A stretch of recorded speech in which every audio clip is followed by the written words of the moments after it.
ऐकली कधी तुम्ही ही कथा सात बेटांची, ह्या भूमीला साथ लाभली दर्याच्या लाटांची. कोणी म्हणे माया नगरी, कोणी मुंबई माता, इतिहासातून चला उलगडू आजही विस्मय गाथा. ही कहाणी अज्ञात मुंबईची. श्रोतेहो नमस्कार. प्रसारित करत आहोत अज्ञात मुंबई या पुस्तकाचं क्रमशः वाचन. लेखक नितीन साळुंखे, वाचक अक्षय शिंपी आणि नेहा कुलकर्णी. संकल्पना शैलेश माळोदे. सादरकर्त्या ज्योत्स्ना केतकर. जन्मकथा गेटवे ऑफ इंडिया नजीकच्या शिवपुतळ्याची. आज आपण ऐकणार आहोत 6वा भाग. छत्रपतींचा हा 18 फुटी पुतळा मुंबईला न्यायचा कसा हा प्रश्नच होता. सुरुवातीला वाटलं होतं तसं पुतळा रस्ते मार्गे मुंबईला घेऊन जाता येणं शक्य होणार नव्हतं. हे भाऊंच्या आणि सरकारी यंत्रणेच्या लक्षात आलेलं नव्हतं. ते लक्षात आलं तेव्हा उशीर झाला होता. पण काम पुढं चालू ठेवण्याशिवाय गत्यंतरही नव्हतं. कारखाना भिवंडीला होता आणि तिथे पुतळा साच्यात ओतायचं काम करणं आवश्यक होतं. पण जेव्हा पुतळा रस्ता मार्गे नेण्याची घडी समोर आली तेव्हा मात्र तो प्रश्न उग्र होऊन समोर उभा राहिला आणि सर्वच जण काळजीत पडले. ह्या काळजीमागे कारण होतं ते म्हणजे पुतळ्याची उंची. अश्वारूढ पुतळ्याची उंची 18 फूट होती. तो ज्या ट्रकमधून घेऊन जायचा होता त्याच्या हौदाची उंची 6 फूट धरली तरी एकूण उंची 24 ते 25 फुटाची होणार होती. भिवंडीहून मुंबईतल्या गेटवे ऑफ इंडियापर्यंत जाणारा जुना आग्रा रोड त्यावेळेस अरुंद होता. मुंबई बाहेर जाणारा हा महत्वाचा मार्ग असल्याने त्यावर वाहतुकीची सतत वर्दळ असे. पण अडचण ती नव्हतीच.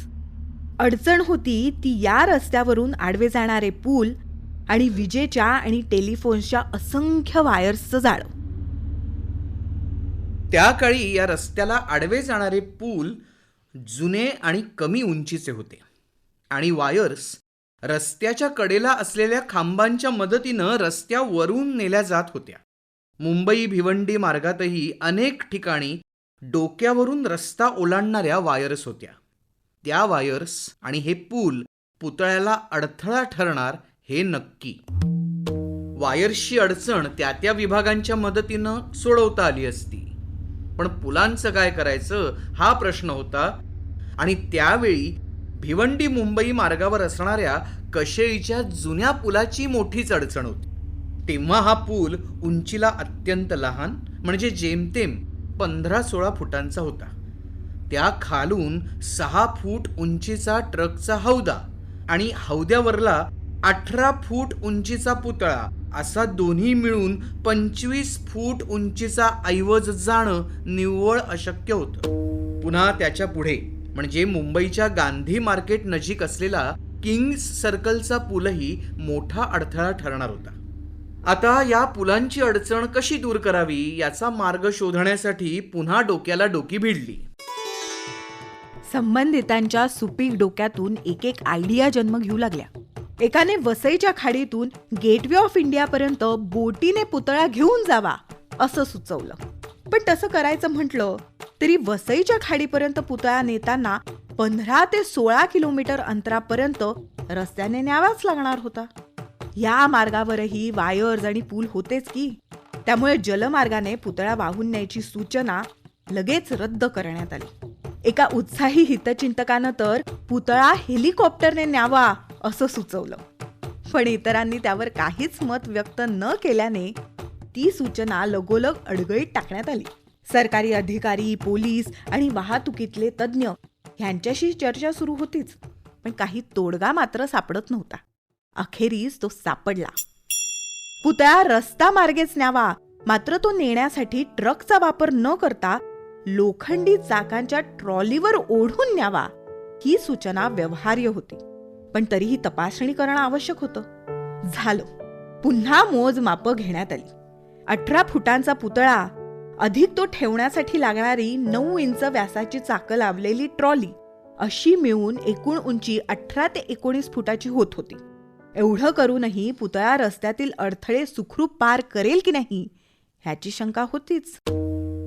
ही शंका दूर व्हावी यासाठी साधारण तेवढ्याच उंचीचा बांबू घेऊन भाऊ आणि त्यांचे काही सहकारी भिवंडी ते मुंबई या रस्त्याने प्रत्यक्ष मोजमाप करण्यासाठी जीपनं निघाले. प्रत्यक्ष पाहणीत पुतळ्याला ट्रॉलीवरून घेऊन जाणंही अडचणीचं आहे हे ध्यानात आलं. तसं केल्यास वायर्सची अडचण येत नव्हती, पण घोड्याच्या पुतळ्याचे उभे कान आणि घोड्यावर स्वार महाराजांच्या पुतळ्याचा जिरेटोप कशेळी आणि किंग्स सर्कलच्या पुलाला धडकणार हे ध्यानात आलं. झालं. पुन्हा पुतळ्याच्या वाहतुकीवर प्रश्नचिन्ह निर्माण झालं. आता या अडचणींवर कशी मात करायची या विचारानं संबंधितांची डोकी पुन्हा कामाला लागली. शेवटी विचार विनिमयानंतर एक तोडगा निघाला. घोड्याचे कान आणि पुतळ्याच्या कमरेचा वरचा भाग पुतळ्यापासून सुटा करावा आणि हे दोन्ही भाग गेटवे ऑफ इंडिया इथे जाऊन पुन्हा जोडले जावेत यावर सर्वांचं एकमत झालं. 2 भागात विभागलेला पुतळा ओढून नेण्यासाठी ट्रक किंवा ट्रॉलीचा वापर केला तर वाटेतल्या खड्ड्यांमुळे पुतळ्याचं नुकसान होण्याची शक्यता होती. ते टाळण्यासाठी पुतळा रोड रोलरने ओढून न्यावा असं ठरवलं गेलं. रोड रोलरची गती ताशी 4 किलोमीटर फक्त एवढीच राखली जाणार होती. रोलरची गती आणि भिवंडी ते मुंबई या अंतराचं गणित मांडून शुक्रवार दिनांक 20 जानेवारी हा महाराजांच्या पुतळ्याच्या प्रवासाचा दिवस नक्की ठरवण्यात आला. महाराजांचा पुतळा मिरवणुकीनं वाजत गाजत मुंबईपर्यंत नेण्याचं निश्चित केलं गेलं. पुतळ्याच्या प्रवासाचा मार्ग, मिरवणुकीत सहभागी असणाऱ्या व्यक्ती, मुक्कामाचे टप्पे, वाटेतल्या संभाव्य अडचणी इत्यादीची माहिती ठाण्याचे त्यावेळचे जिल्हाधिकारी श्रीयुत गांगल यांना देण्यात आली. जिल्हाधिकाऱ्यांनी भिवंडी ते मुंबई या संपूर्ण प्रवासात महाराजांच्या दिमतीला वाहतूक नियमन आणि सुरक्षेसाठी पोलीस यंत्रणा देण्याचं मान्य केलं. आता भिवंडीच्या कारखान्यात महाराजांच्या पुतळ्याच्या मुंबईवरच्या स्वारीसाठी जय्यत तयारी सुरू झाली. घोड्याचे कान आणि पुतळ्याच्या कमरेपासूनचा वरचा भाग वेगळा करण्यात आला. उर्वरित पुतळा लोखंडी ट्रॉलीवर बसवण्यात आला. भिवंडीहून मुंबईच्या दिशेने जाणारा आग्रा रोड त्यावेळेस सिमेंट कॉन्क्रीटचा होता. त्याच्या 2 स्लॅब्समध्ये रुंद सांधे होते. रस्त्याने जाताना या सांध्यांवर ट्रॉलीची चाकं जाऊन पुतळा कलंडण्याची शक्यता असल्यानं लोखंडी ट्रॉलीवर रेतीने भरलेली पोती ठेवण्यात आली. त्याशिवाय सांध्यांवरून पुतळा घसरू नये म्हणून जास्तीची खबरदारी म्हणून सांध्यांवर लोखंडी प्लेट्स टाकण्याची व्यवस्थाही करण्यात आली. एवढं करूनही तोल जाऊ लागलाच तर तो सावरण्यासाठी पुतळ्याच्या दोन्ही बाजूंना दोरखंड बांधून ते धरून चालण्यासाठी पुतळ्याच्या दोन्ही बाजूंना प्रत्येकी 10 तगड्या गड्यांवर जबाबदारी देण्यात आली. पुतळ्याच्या वाहतुकीची सर्व जबाबदारी भिवंडी येथील वाहतूकदार भगवान जोशी यांनी घेतली. पुन्हा एकदा उजळणी झाल्यावर सर्वजण 20 जानेवारीच्या दिवसाची वाट पाहू लागले. अखेरीस 20 जानेवारी 1961चा दिवस उजाडला.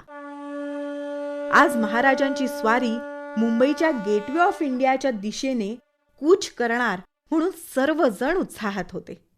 पण गेल्या 2-1 वर्षांचा त्यांचा सहवास दुरावणार ह्याची हुरहुरही लागली होती. विरहाची घडी समीप आली होती. भावना दाटून आल्या होत्या. पण जबाबदारी पार पाडणंही गरजेचं होतं. जड मनानं भाऊ आणि सहकारी यांनी महाराजांच्या पुतळ्याच्या निरोपाची तयारी सुरू केली. बेटगाव अननगर शहर ते महानगर. हा होता अज्ञात मुंबई या पुस्तकाच्या क्रमशः वाचनाचा आजचा भाग. लेखक नितीन साळुंखे, वाचक अक्षय शिंपी आणि नेहा कुलकर्णी. शीर्षक गीत समीर सामंत. शीर्षक गीताचं संगीत सुखदा दापके. गायक मंदार पिलवलकर. ध्वनी प्रभाव परीक्षित भातखंडे. निर्मिती सहाय्य रोहिणी पाटील आणि क्षितिजा सहकारी. संकल्पना शैलेश माळोदे आणि सादरकर्त्या ज्योत्स्ना केतकर. पुन्हा भेटूया उद्याच्या भागात. नमस्कार. अज्ञात मुंबई.